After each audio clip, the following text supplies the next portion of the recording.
I felt, and I know many people feel, is that we are always anxious for more opportunities to learn about the environment close by our community, about coastal environments, and look forward to opportunities to learn more about them. And today we have two well-credentialed, interesting individuals who are going to talk with us about that. Just to give you a little idea about the schedule, our first speaker is on the road, who was caught up in traffic and isn't here yet. So we're going to flip the order, and we'll start with Mr. Spencer Rogers. And he will present for about 30 minutes, and then we'll take about 10 minutes or so to ask questions of him, and then take a short break. And then we'll have our second speaker, Dr. Len Pietrafesa, who will also speak for about 30 minutes, and we'll have about 10 minutes of questions for him. And then we'll let that sort of flow into perhaps a final period where any of you may ask questions of both speakers or either speaker. And then there will be refreshments at the end of the event. So that's what we have planned for today. Spencer Rogers joined North Carolina Sea Grant in 1978 as a coastal engineering extension specialist in hurricane-resistant construction techniques, shoreline erosion, coastal management, and marine construction. His faculty affiliations are with the University of North Carolina at Wilmington's Center for Marine Science and an adjunct at North Carolina State University's Department of Civil Engineering. He was previously employed by the Florida Bureau of Beaches and Shores. His education includes a BS in engineering from the University of Virginia in 1973 and an MS in coastal and oceanographic engineering from the University of Florida in 1975. He is a member of the North Carolina Coastal Resources Advisory Council and the North Carolina Coastal Resources Commission's Science Panel on Coastal Hazards, presently working on redelineating the inlet hazard areas. His recent work includes post-Florence building damage surveys for FEMA's Mitigation Assessment Team, and one of my favorite acronyms of all time, the STEER agency of the National Science Foundation, which stands for Structural Engineering Extreme Event Reconnaissance Network. Please join me in welcoming Mr. Spencer Rogers.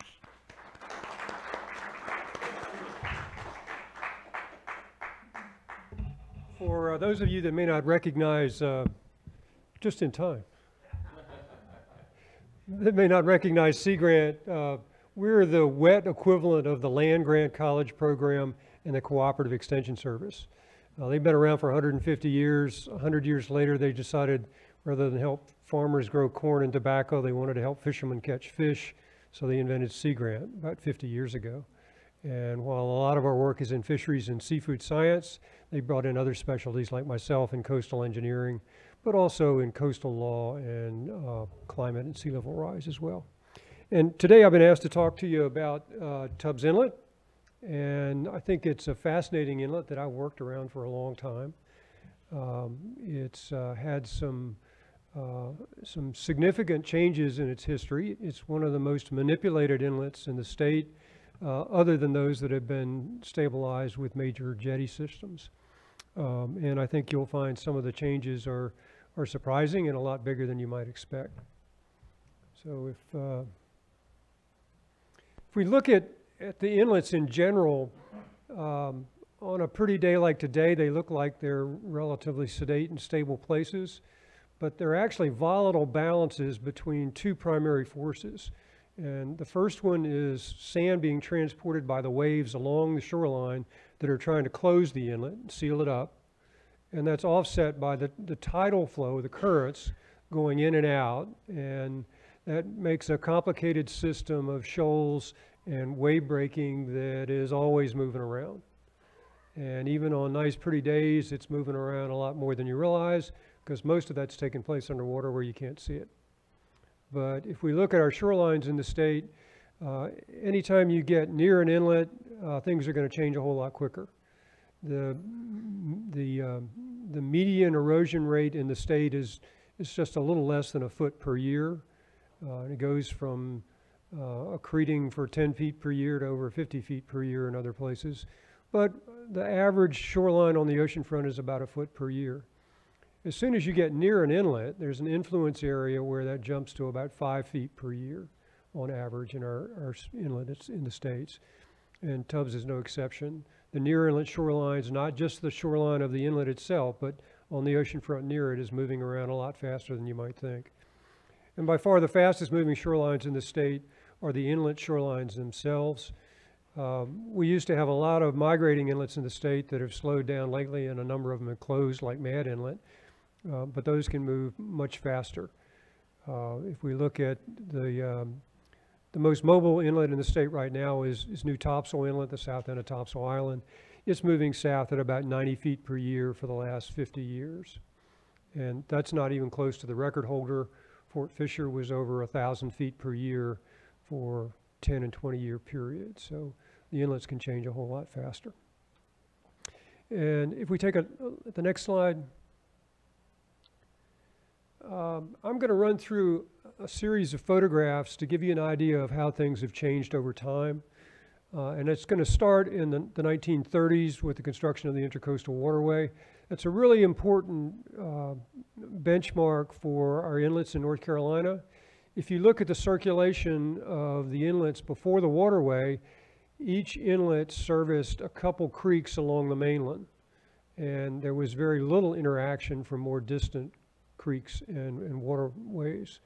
But when this nice big ditch was constructed along the entire coast of North Carolina, all of a sudden it interconnected all of the inlets, even before they got to the tidal creeks farther up into the mainland.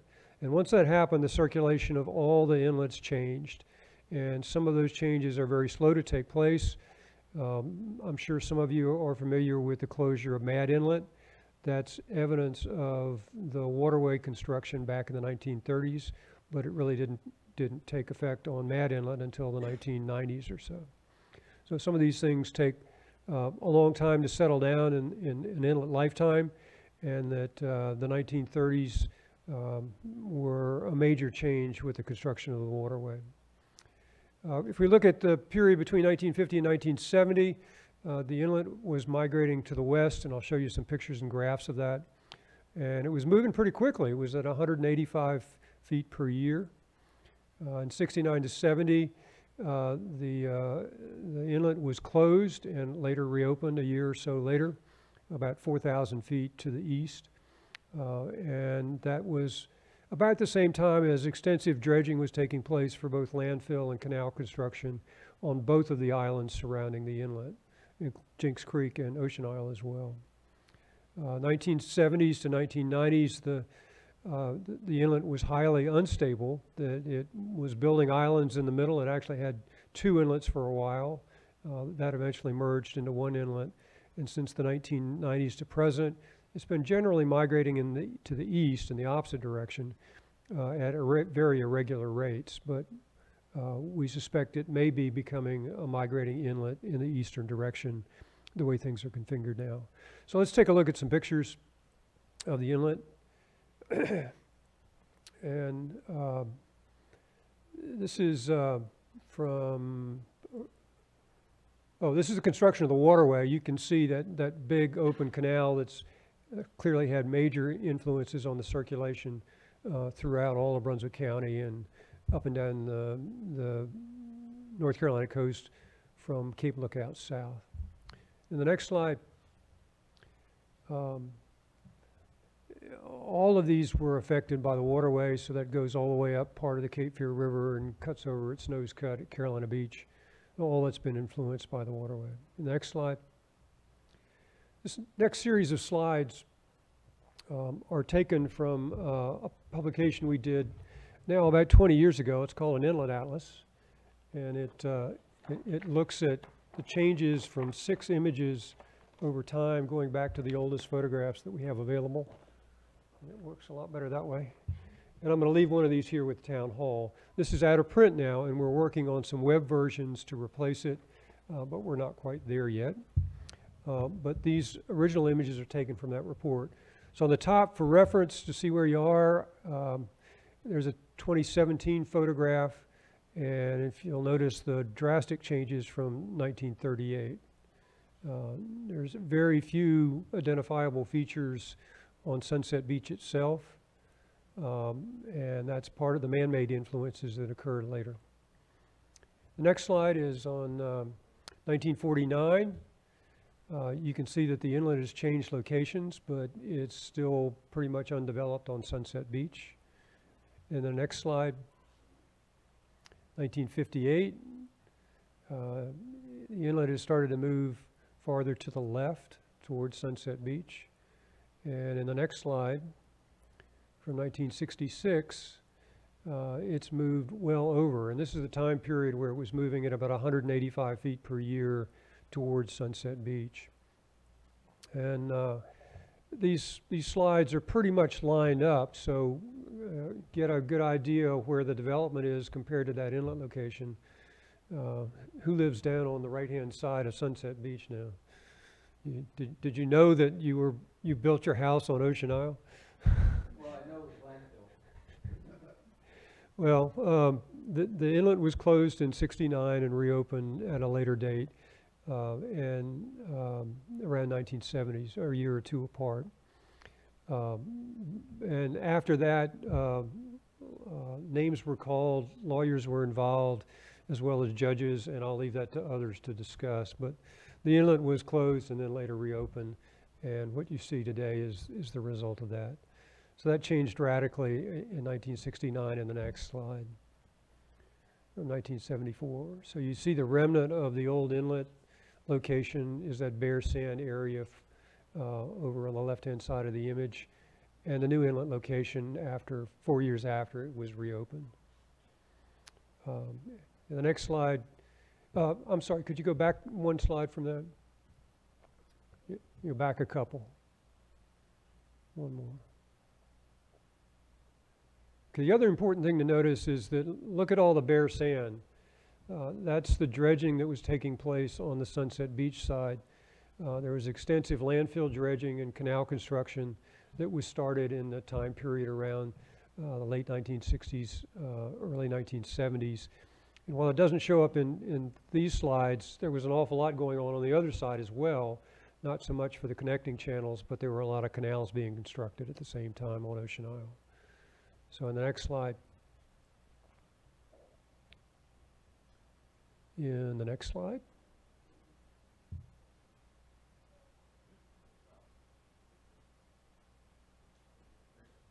There we go. Okay, all of a sudden we got lots of development along Sunset Beach. The inlet's starting to move over to the right-hand side. By 1996, the inlet has started to stabilize from its perturbations that occurred when it was moved. And in the next slide, this is taken from the state's inlet hazard area study that was done back in 1979. And the graph has time along the bottom, so it starts in the images you've seen from 1938. Farther to the right is later in time. To the top of the pair of lines is Sunset Beach. To the bottom is Ocean Isle. The distance between the two lines is the width of the inlet. So you're looking at the movement of the inlet over time and the changes in the width of the inlet over time at a set of transects that cross the center of the inlet.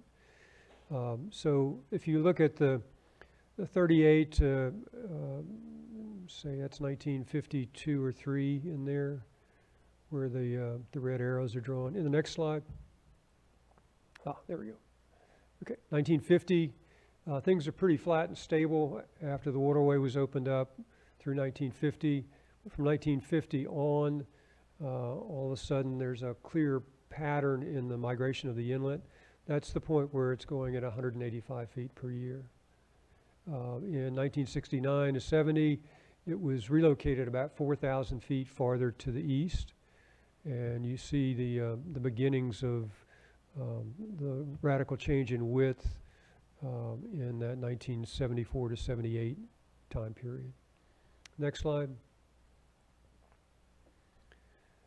Okay, and these later slides are simply taken from Google Earth, but there have been some major changes that we don't have other good photographic sources of yet, so you can Google these at home if you want.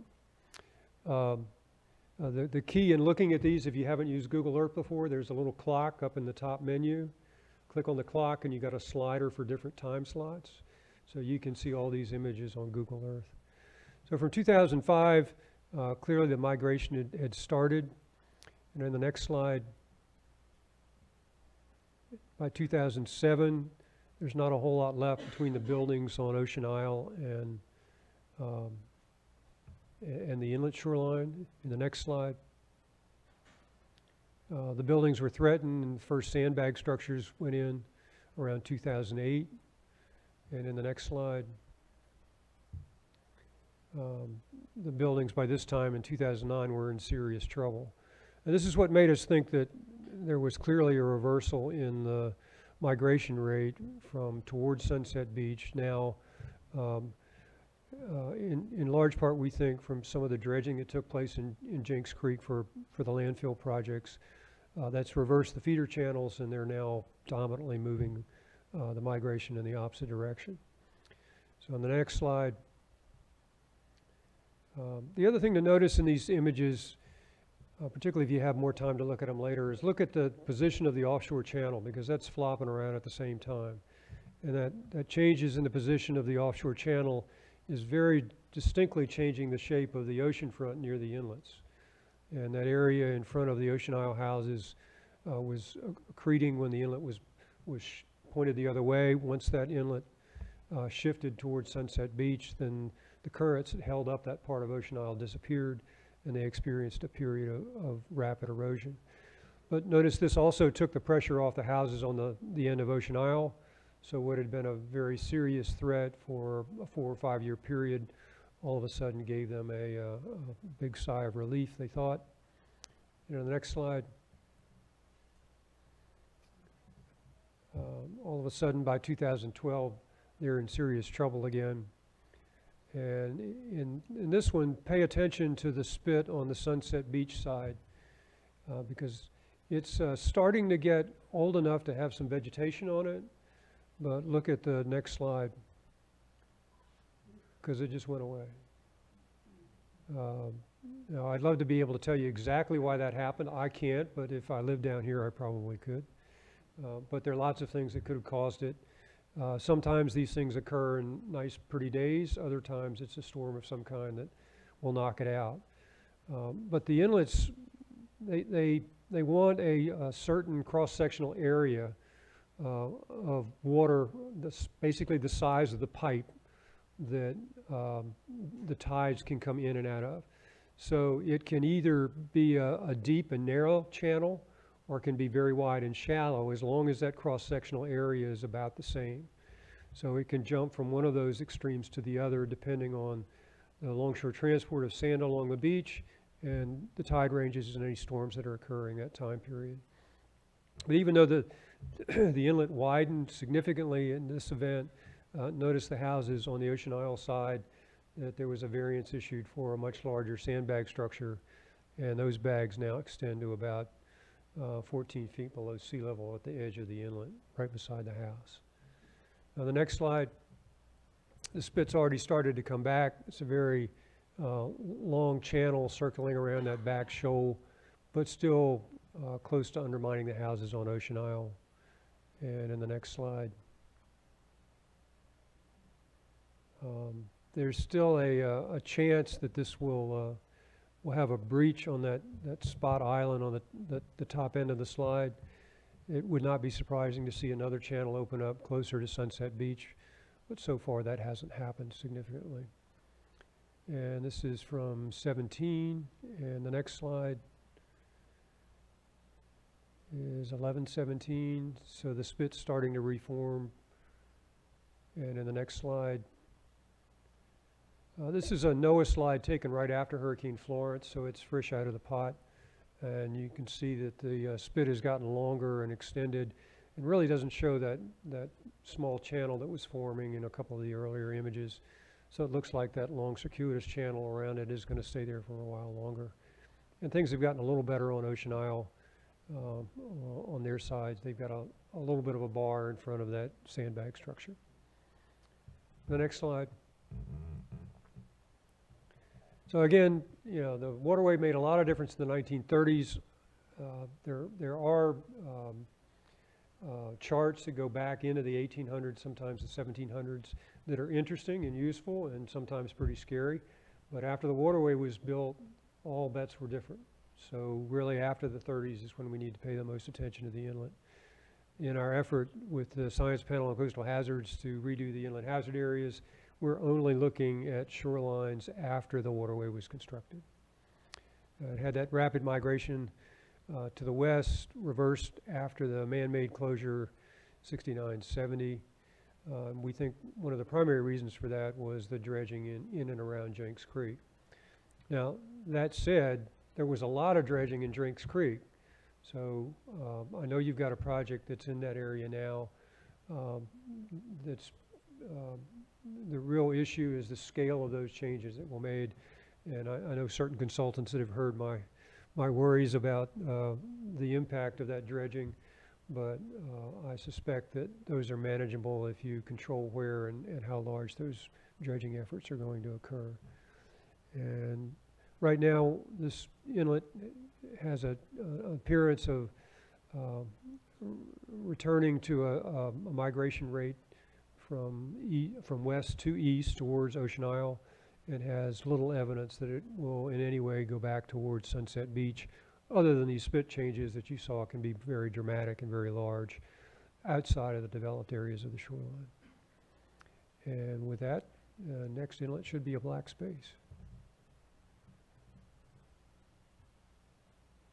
And I'll be glad to answer any questions if you got them for now, or we can wait for Lynn to talk and we can get them both.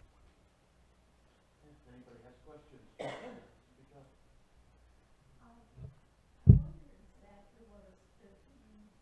A spit is a sandbar above water. So you can see it at high tide and walk on it, but it usually doesn't have much in the way of dunes or vegetation on it. But they're volatile enough that they come and go, and the longer they stay around, the more likely they are to get vegetated. Well, I wanted to ask if you could go back to one slide, but I wasn't supposed to. There was a slide that showed like a rectangular bar off the east point of Sunset Beach. The eastern point, way down, it's actually Ocean Isle property, way down by Ocean Isle, but it was next to Sunset Beach. And that began 5 years or so ago. And since then, there hasn't been any marine life, almost no shells on Sunset Beach, because after one bar broke up, then another one, and then you showed that they were gone. Yeah, the bars are natural features that are common to all of the inlets, and I can't think of any reason that the biology would have been changed significantly. I mean, these are rapidly changing geologic features, so it takes some time for some of the critters to catch up. But in general, most of the critters that live and work on the beach are pretty quick, so they recolonize areas pretty quickly. So I don't have a good explanation for why there would be any biological changes. Well, I've been documenting the I send universities and some samples, hundreds of samples, and they document the biodiversity at lunch. Yeah, I can't explain that one. I know. And there was a question in the back? Yes, do you have any information about the change in velocity of the water coming in and going out? I don't, but the inlets are self-controlling features. They adjust their shape. They want that cross-sectional area, the size of the pipe, and they fluctuate between wide and shallow and narrow and deep. There's some other inlets in the state that have had drastic changes in depth and width, but they're usually comparable to each other. And that cross-sectional area that's a sweet spot is because if it gets any wider than that, or the cross-section gets bigger, then the velocities go down and the sand fills it in. If it gets too small, then the velocities go up and it scours out to some larger area. So, one of the issues at hand is the dredging of North King Street, which is between that topography that you've been showing and the intercoastal waterway. If the cross-section of that waterway from the intercoastal to that area were to increase in size, then the outflow of water from the intercoastal waterway out to the ocean, the volume would increase and affect the topography of the inlet potentially. Potentially it could, but the question would be the scale that it's making a change. The primary cross-section control is right at the throat of the inlet, the narrowest section. But the feeder channels do make a difference. Another example that I was involved in was Mason Inlet at the north end of Wrightsville Beach. Mason Inlet had a history of being relatively stable, but there were two feeder channels, one of which was being maintained with dredging and the other was not. And in fact, the permit was denied to dredge it. And it all of a sudden turned into a rapid migrating inlet at over 365 feet per year, foot per day. And three of us, Tom Jarrett with the Corps of Engineers, Bill Cleary at UNCW, and I were asked by the county to recommend solutions to deal with it. And we recommended relocating the inlet, but if and only if the feeder channels were reestablished the way they'd been historically stable. So in that, opening the channel was a critical component to get more water to and from the inlet, and that's what allowed it to stay in one place to the extent that they can physically move it when they need to at a tolerable rate. If it was still moving it at a foot per day, they couldn't afford to maintain it. With the added feeder channel and twice as much water going through it, it's returned to its historical stability. So it worked for that area. But yeah, the feeder channels do make a difference. But if you're looking at dredging projects, one easy way to look at it is just draw a cross section. In that cross section, how much difference are you making with and without the dredge fill? And when you look at the scale of these inlets, most people can't afford to do a significant dredging project like the landfill project anymore, that it's too expensive to dredge. Could you clarify, please? You're talking about at the inlet. No, I'm talking about the feeder channels primarily. If you do dredging at the inlet, it fills in so fast that it's going to do what it wants, not what you want it to do.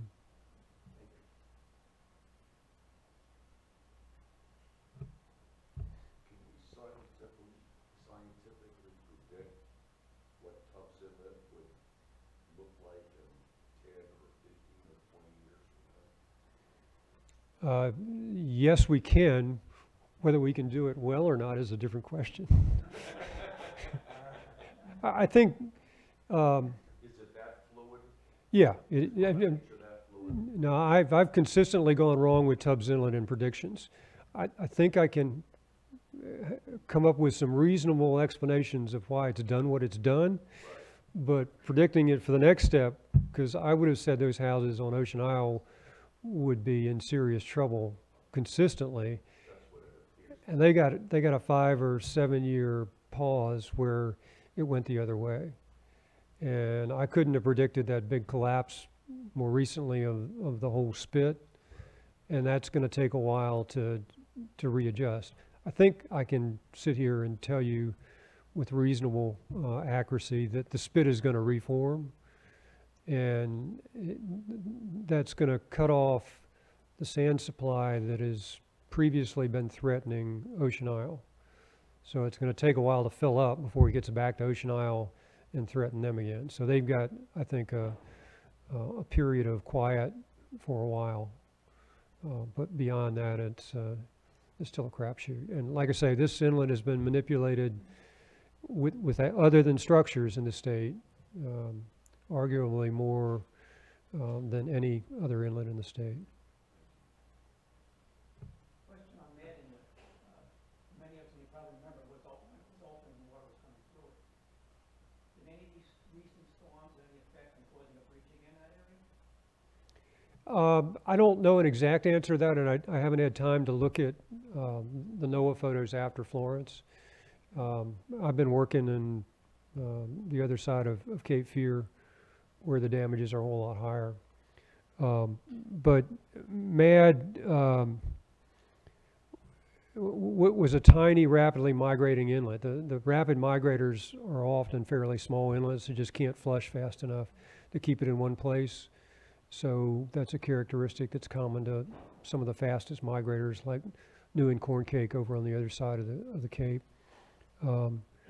But clearly, with the construction of the waterway and the construction of Little River inlets, jetties for navigation purposes, a whole lot more water was flowing through there, and the waterway connected it a whole lot better.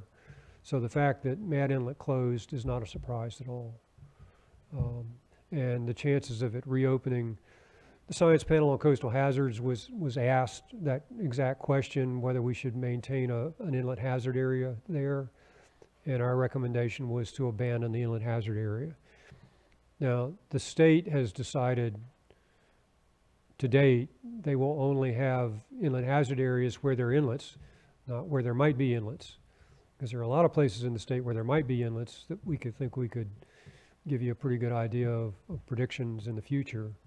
But they're not part of the inlet hazard area. You got to have water flowing through it for the rest of the inlet hazard areas. Yeah, I'd say if we were mapping potential inlet sites, Mad Inlet would be a very low risk for an inlet right now.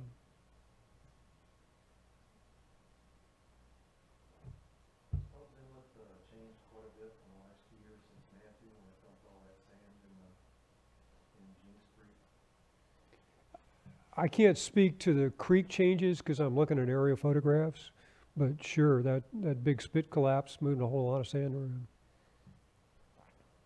You think that spit collapse is now the sand that's in James Creek South? Oh yeah, it's coming in, it's not going out. There's not that much offshore transport. It's being primarily moved around on the inside. Those inside shoals are what, as the inlet moves around, are what ends up being the new marshes.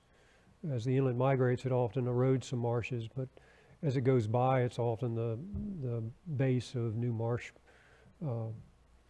colonization somewhere down the line. So it's going to be building some marshes in there somewhere. Can we anticipate that sand continuing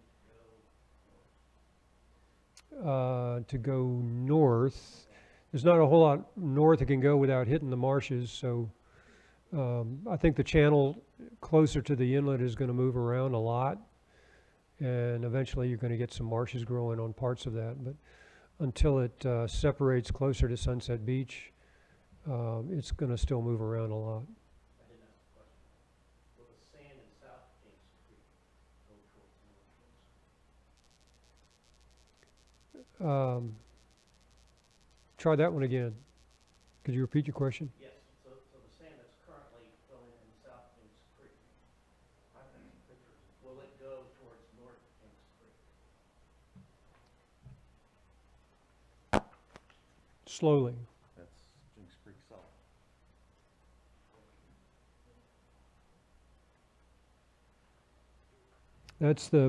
That's the canal. It's clearly moving back in there to get there. So it's migrating. Yeah. But I mean, the highest dredging points for the Corps of Engineers waterway are all the inlet crossings. The primary dredging points for all the Corps of Engineers intercoastal waterway dredging are the inlet crossings.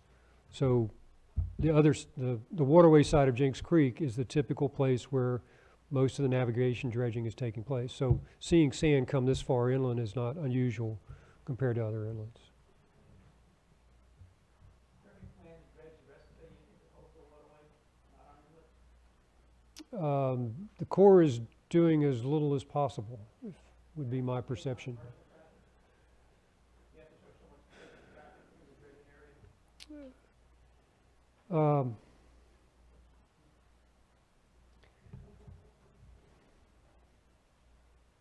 You've heard of earmarks. The problem with the waterway and the inlets is the lack of earmarks. And the way 20 years ago that the small inlets and the waterway got dredged was they didn't make more money or sign more money. They told the Corps of Engineers what to do with an earmark. So they said, dredge Lockwood's Folly Inlet, dredge the waterway, and they did it. When the earmarks stopped, they defaulted to a commercial traffic measure that they use on the Mississippi River and the big river systems. So they only count commercial traffic and they only count tonnage. So now, if you look at the limited money the Corps gets from Congress, it goes with that equation to the big river systems and doesn't get down to the waterway or to the small inlet projects. So many of the communities have been, and the state has been upping their money into dredging that the Corps was previously doing. So the chances of the Corps dredging the waterway are pretty low, and the trend has been to local and state money doing that instead of the Corps of Engineers. They typically do the inlet crossings, but they just barely have enough money to do that. The argument that's been going on for the last 6 months is whether or not we're going to dredge north King Street. And my question is, what are the pros and cons as far as drainage during major storms of having North Jinks Creek dredged? For Florence-like storms, probably not much difference. I mean, the inlet's a pretty big hole, and once you put a storm surge in it, you get a whole lot of water going over the island, not just around it. Parts of Sunset Beach being higher, but the low-lying areas would certainly flood, and it's a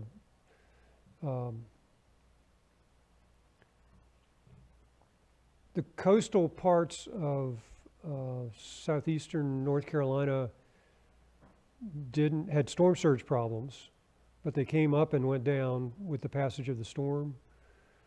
A little farther inland, you got ponded rainwater, but that wasn't a problem in the coastal areas that are tidal because it was going out the inlets fast enough. So generally, the inlets aren't going to be a control of that issue. And you got other barriers farther inland that can be a significant difference. And there were places like New Bern that got some of the highest storm surges when water piled up in the rivers and farther up into the Neuse. So those are different critters, but rainfall is probably not going to be an issue for flow. What about the comparison to Matthew? Well, the rainfall is rainfall. I mean, Matthew had large inland floodings, and in coastal issues that I look at, I'm used to looking at oceanfront erosion, waves under buildings, and Matthew was relatively minor for that perspective. It certainly created a significant amount of inland flooding, and like Florence, I think that's going to be the major disaster issues are going to be inland flooding, not oceanfront. So I think in that way it's similar. Now, there were some problem areas on Topsail Island, particularly where waves and ocean was an issue, and my basement was flooded about that much. But that's number 4 on my storm surge record for the last 25 years. So we've seen a lot worse in Hanover County than Florence. Get farther inland, and there's some very severe rainwater flooding and ponding. That's really the issue.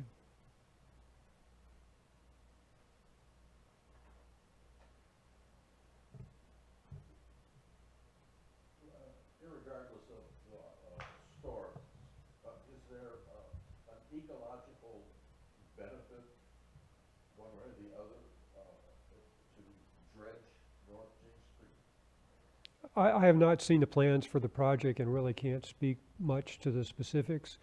But, I mean, just look at the cross sections. If you draw a cross section across the waterway and put in the dredging or not, I mean, how much is that changing the cross section of the flow? That's the size of the pipe within the tide range. The tide range down at the state line is about 5 feet, maybe. So you got a 5-foot tide range, and how wide is your pipe? If you make it a little more efficient with a small channel, will it have more flow? Yeah, probably, certainly. But how significant is that compared to what's clogging up the rest of the shoreline? And I think the important thing to me is that we don't really know what the scale of the dredging was when Jinks Creek was dredged for landfill. But it was very large. I mean, if you look at what was filled, there had to be big holes out there somewhere. And that appears to be what reversed the migration direction of Tubbs Inlet. So anything on that scale, I would raise red flags and certainly be concerned about. But that for most dredging projects that are done nowadays for navigation purposes, they're relatively small scale, the minimum scale to get boats in and out, not the scale of those landfill projects, which were going after they wanted the land to build, not the hole in the water for that one.